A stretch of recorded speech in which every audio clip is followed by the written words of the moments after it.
利空历史本路技术骑到台南新怀番薯园，提起车马，手一挽一粒一粒盐水的番薯就挽出来，每一个长辈拢真痛。好开心！73岁第一次挖地瓜，体验这个生活，体验，因为平常没有勇气，跟着不老骑士他们办的有经验，所以我就有勇气来。但是我女儿很反对，她很担心，对，所以我把这个传给她看，她就知道不用担心。第一次自己挖这么多，第一次跟着骑车嘛，第一次，对，80岁。所以说80岁现在骑车感觉怎么样？我完成一个圆梦了，因为年轻的时候妈妈不要我骑摩托车啊，所以现在想想说，完成一个说环岛啊，我带着父母亲，他们都现在都在的话，都要100多岁了啊，然后我就带他们的相片，我就好像带他们的环岛去。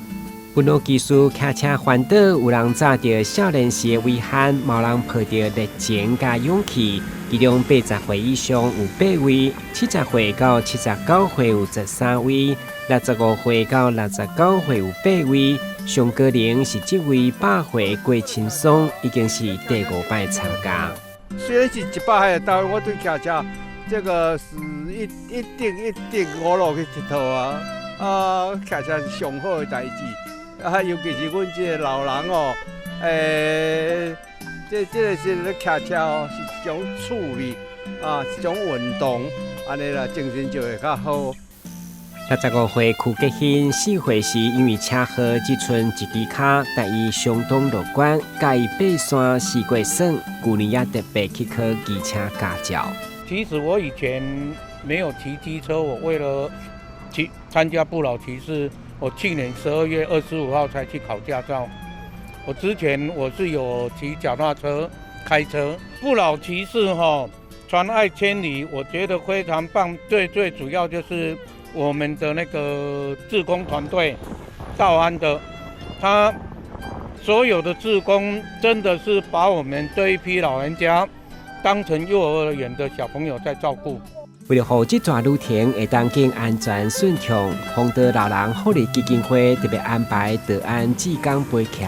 过程中志工甲家属拢看到长辈改变，同时感谢基金会体贴规划。长辈的状况都不一样，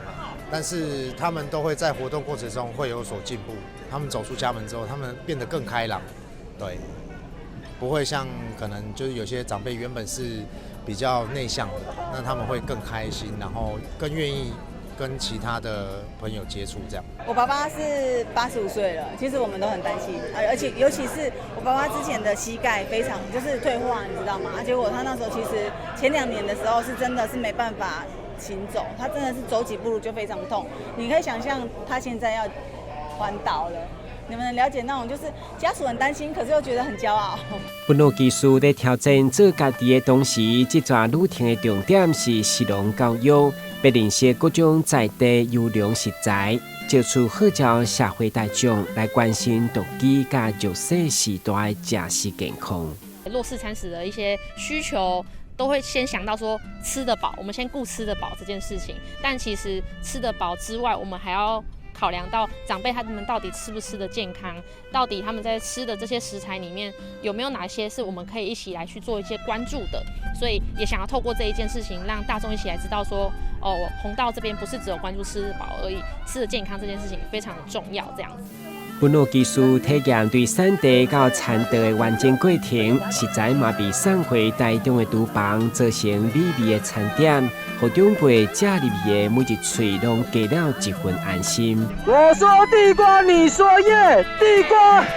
地瓜。台南新闻杨顺怀、张顺维采访报道。